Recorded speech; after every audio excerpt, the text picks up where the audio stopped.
Gracious greetings, Kupo, and welcome to Moogle's Musings. Unscripted thoughts about kind of whatever I'm thinking about, whatever's going on in the world.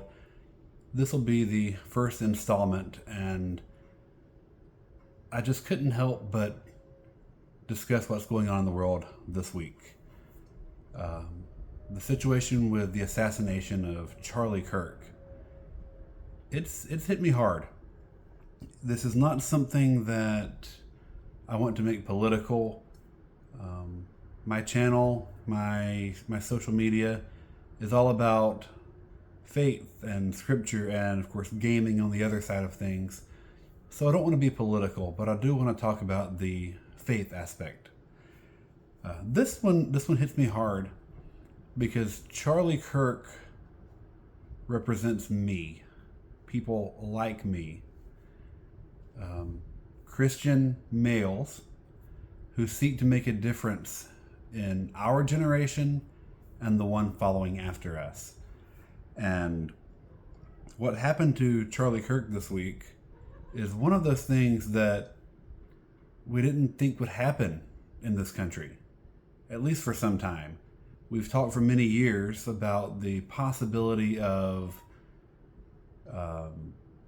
oppression, of persecution, of potential martyrdom.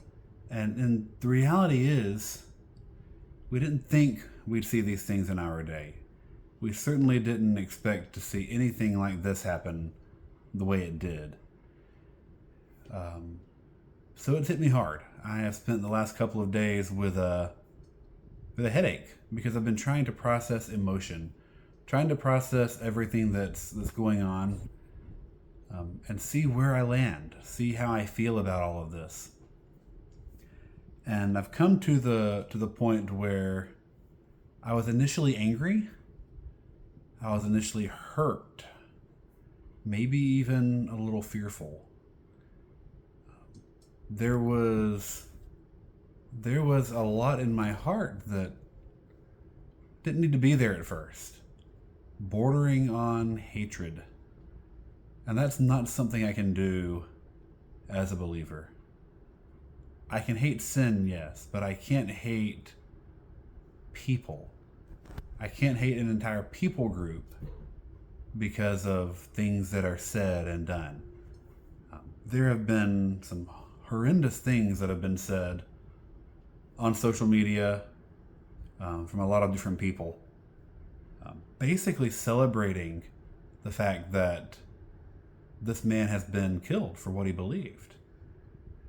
Celebrating the fact that a husband and a father was shot in front of his family and thousands of others. I understand disagreeing with someone's opinions. Charlie himself understood that. And he always wanted to have conversations about that anyway. He had conversations with people who hated him and everything he stood for. Again, I'm not talking politics. I'm talking faith. I'm talking Christ. I'm talking the gospel. He would still have conversations with these people who hated everything that he stood for. And yet he did so respectfully and generally with an attitude of love in his heart. And you can see that through many interactions that he had, through all the videos and everything that are posted online. The point is, that's what I want to do. I want to be someone who shares my faith, someone who speaks truth as I understand it, someone who is able to have dialogue with people with whom I disagree.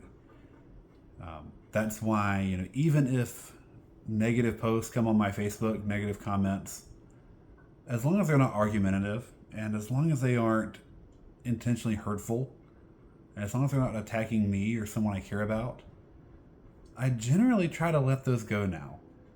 I've seen a couple this week that I didn't agree with, but I chose to let those go because that's kind of what Charlie would have done. He would have attempted to engage in many cases with these conversations.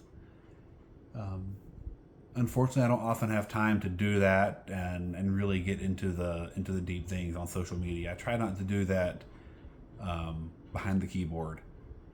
I may do that in video form like I'm doing today, but I try not to do that behind the keyboard because I don't really have the time and the energy. It takes a lot to respond to everything, especially to do so in love and in kindness and in clarity. But I leave these posts up and these comments up in the spirit of free speech and in the spirit of respecting those with whom I disagree.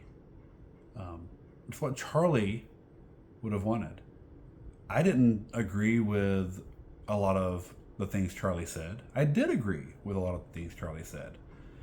The most important thing that I respected about Charlie was his willingness to have a conversation and his ability to speak to people in love and with truth.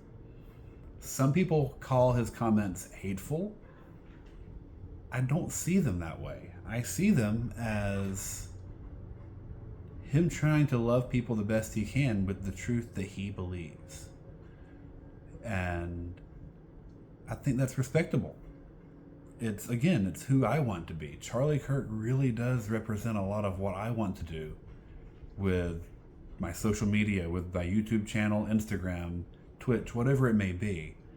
I want to impact the next generation by sharing the gospel and speaking truth to as many people as I can. So this has definitely hit me hard this week. And it's hit me hard for those reasons, because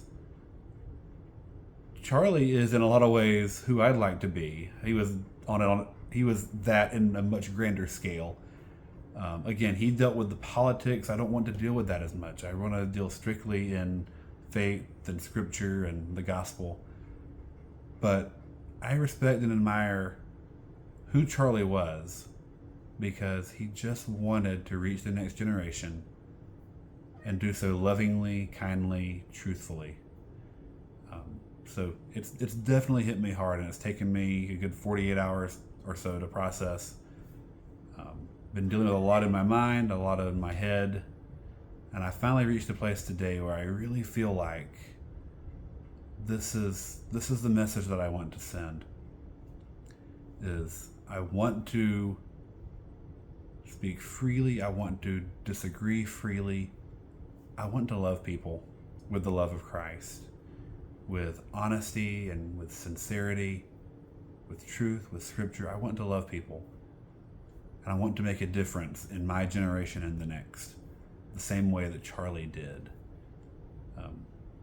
So I really hope that if you see this, you'll understand where I'm coming from. You'll understand where I believe Charlie was coming from. And I hope that despite the tragedy, the horrific events of the week, I hope that light can come from this.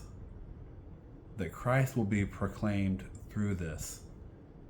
And that ultimately souls will be saved by the proclamation of the gospel of Christ through the witness of Charlie Kirk and others like him. Have a great night, everyone.